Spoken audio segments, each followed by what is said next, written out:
जी, मैंने आपको दिखाया था ना कि मैंने इलेक्ट्रिक कुकर ख़रीदा है, जो कि बाहर के मुल्कों में हर घर में होता है। तो मेरा जब कुक छुट्टी पे लंबी छुट्टी पे गया तो फिर मैंने ये ख़रीदा, क्योंकि बहुत गर्मी में मेरे लिए बड़ा मुश्किल था चूल्हे के आगे खड़ा होना, क्योंकि मुझे स्किन की कुछ प्रॉब्लम हो गई थी।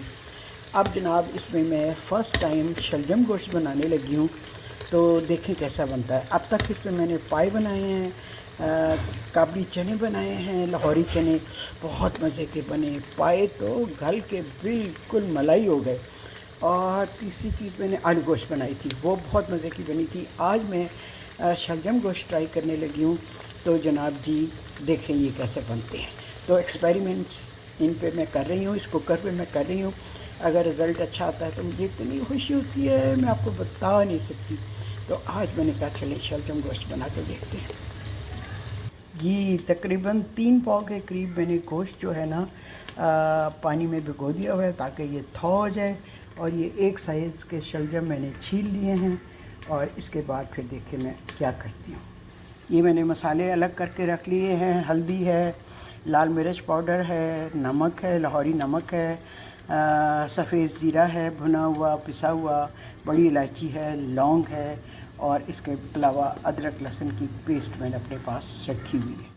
ये शलजम जो मैंने छील के रखे हैं, इनके ऊपर मैंने हल्दी छिड़क दी है। इसको अच्छी तरह हल्दी को शलजम के ऊपर मल दूंगी। कुछ लोग करते हैं शलजम के बीच में 2-2, 3-3 लौंग भी धंसा देते हैं। वो मैं नहीं करूँगी, मैं झटपट काम करना चाहती हूँ। और इसके अलावा मेरी अम्मी शलजम्स को ना फ्राई करके, हल्का सा फ्राई करके फिर गोश्त में डाला करती थी। मैं वो भी नहीं कर रही, क्योंकि मैं चाह रही हूँ कि कम से कम मेहनत में मेरा काम हो जाए। तो वैसे भी हीट के पास खड़ा होना मुझे फ़िलहाल मना है, तो इसलिए मैं इनको फ्राई नहीं करूँगी। सिर्फ मैंने हल्दी ऊपर लगा के रख दी है। ठीक है, प्याज जो है वो ब्राउन हो रहा है। जी देखें, मुझे हीट के पास भी नहीं खड़े होना पड़ रहा, और बड़े मज़े से मैं इसमें प्याज डाल के तो इत्मीनान से एक तरफ खड़ी हूँ। जी प्याज हो गया है ब्राउन। अब इसमें मैं डालूँगी गोश्त जो थौ हो चुका है।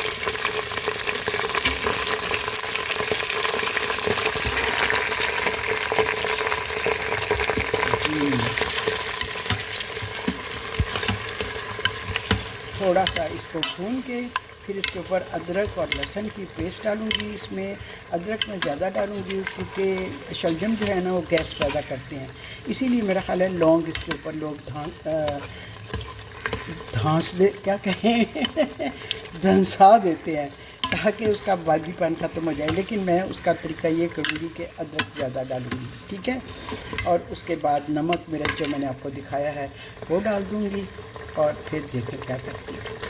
जी ये 2 टीस्पून भर के मैंने अदरक और लहसुन की पेस्ट डाल दी। जी ये कुकर मेरे लिए बिल्कुल नई चीज़ है, इससे पहले मैंने इसको यूज़ नहीं कभी किया था। रूबी के किचन में मैं इसको देखा करती थी, मैं कहती थी ला कितनी मज़े की चीज़ है। लेकिन अब जब मैंने देखा ये मार्केट में आ गया है, तो मैंने फटाफट जनाब ख़रीदा। तो अब मैं इस पर एक्सपेरिमेंट्स कर रही हूँ, और मैं जब एक्सपेरिमेंट कर रही हूँ तो मैंने कहा मैं आपको भी शामिल करूँ। हो सकता है कोई मेरी तरह शौकीन हो इसको लेने का, तो वो भी इस पर एक्सपेरिमेंट कर रहा हो। ठीक है, ये जनाब जी अदरक लहसुन की पेस्ट मैंने भर के डाल दी। ठीक है, ये मैं निकाल देती हूँ, ये मेरी हब्बी की पसंद की चीज़ है। ये गोश्त के साथ आ गई है, और इससे मैं निकाल रही हूँ। जी गोश्त डाल दिया, और अब इसके ऊपर मैं डालती हूँ ये सारे मसाले। जी हाँ, सारे मसाले डाल गए।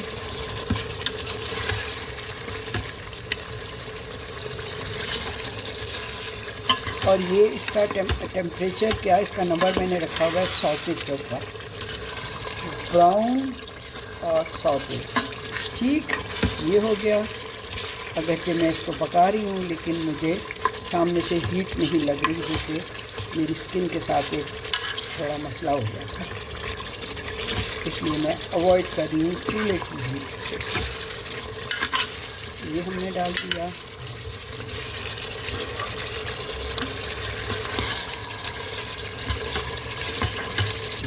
अब इसको ज़रा थोड़ा सा हम पकने देते हैं। अब जनाब 2 टमाटर मैंने काट के डाल दिए हैं, धो के काट के मोटा मोटा काट के मैंने डाल दिए हैं। अब थोड़ी सी इसकी करूँगी भुनाई। और एक चीज़ मैं आपको बताऊं कि हम कश्मीरी लोग जो है ना, कश्मीरी नजात, कश्मीर में रहे तो नहीं कभी, श्रीनगर वाले कश्मीर में, लेकिन उसकी रवायात अभी तक हमारे खानवादे में जारी व सारी हैं। हम शलजम में चीनी डालते हैं, शक्कर, चीनी, गुड़ जो भी हो, लेकिन थोड़ी सी मिठास डालते हैं शलजम का खारापन दूर करने के लिए। पंजाब में अगर इसका कोई रवाज नहीं, लेकिन हम लोग इसको ज़रूर अभी तक कायम रखे हुए हैं। पंजाब में अगर आप किसी को कहें ना कि हम कश्मीरी इसमें चीनी डालते हैं, मीठा डालते हैं, तो वो बहुत हैरान होते हैं कि नमकीन सालन में मीठा। लेकिन बस हमारी ये रवायत है और वो ये रवायत अभी तक चल रही है जी। अब मैंने गोश्त को गलने के लिए पानी नहीं डाला, ना ही मैंने इसको गलाया है। अब मैं इसको सिर्फ भूना है और भूनने के बाद ये जो शलजम जिनको हल्दी लगा के रखा हुआ था वो मैंने डाल दिए हैं। ठीक है, इनको डाला। अब इसको भी मैं कोई भुनाई शुनाई नहीं करूँगी। फिर इंस्टेंट का फ़ायदा क्या हुआ अगर मैंने सारी मिनटें वही करनी है। तो मेरा जो कुक है वो छुट्टी पे गया हुआ है 1 हफ्ते के लिए, और अब मेरे लिए टाइम है कि मैं ये सारे एक्सपेरिमेंट्स इसके करूँ। कि शलजम मैंने डाल दिए, पानी मैंने गर्म किया है और अब इसमें मैं डालूँगी पानी। इतना पानी आई थिंक काफ़ी होगा, जिसमें गोश्त भी गल जाएगा और थोड़ा शोरबा भी रह जाएगा जी। आज एक नया एक्सपेरिमेंट है। और अब जनाब इसको मैं करती हूँ बंद।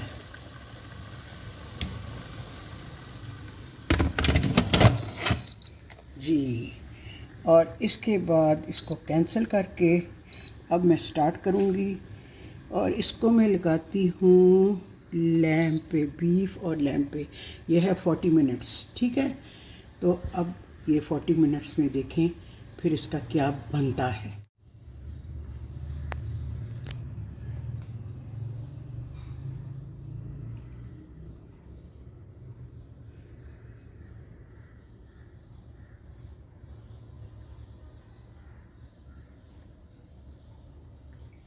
ये है जी मेरा किचन और मेरे किचन की आसानियाँ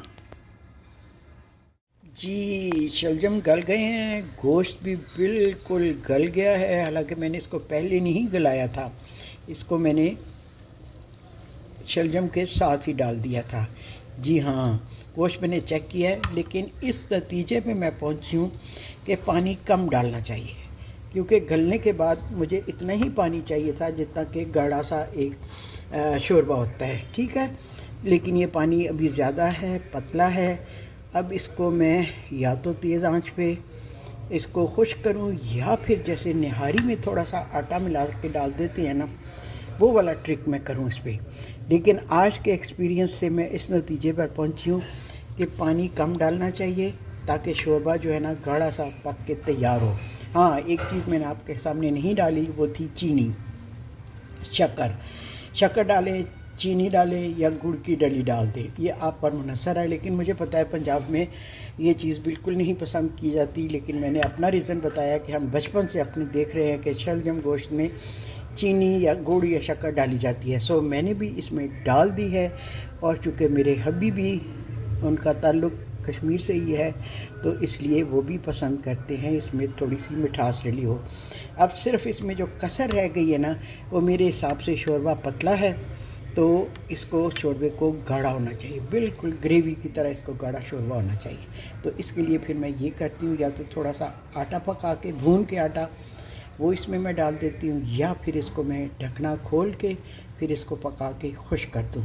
दोनों मेरे सामने ये सूरतें हैं, दोनों एक्सपेरिमेंट हैं, तो वो मैं करके देखूँगी। लेकिन ये मेरा बहुत माशाल्लाह कामयाब तजर्बा है कि गोश्त को बिना पहले से गलाए आप उसके साथ सब्ज़ी डाल दें, आलू डाल दें, जो भी डाल दें, जो भी आपने डालना है सब्ज़ी, पालक डाल दें, कुछ भी डाल दें, ठीक। वो इसमें बग़ैर किसी तरद्दुद के, बग़ैर एक्स्ट्रा एफ़र्ट के, जो कि इस वक्त हमें चाहिए हमारी एज में, मेरा मतलब है, मेरा दिल चाहता है बस झटपट तैयार हो जाने वाली चीज़ें जो है ना वो मैं बनाऊं। बहुत लंबे प्रोसीजर्स और बहुत लंबे स्टेप्स वाली चीज़ें अब मैं जो है इतना इंजॉय नहीं करती। मुझे अब दिल चाहता है कि जल्दी से जो है अच्छा पक जाए, जल्दी पक जाए जी। दिस इज़ माई नज़र, ठीक।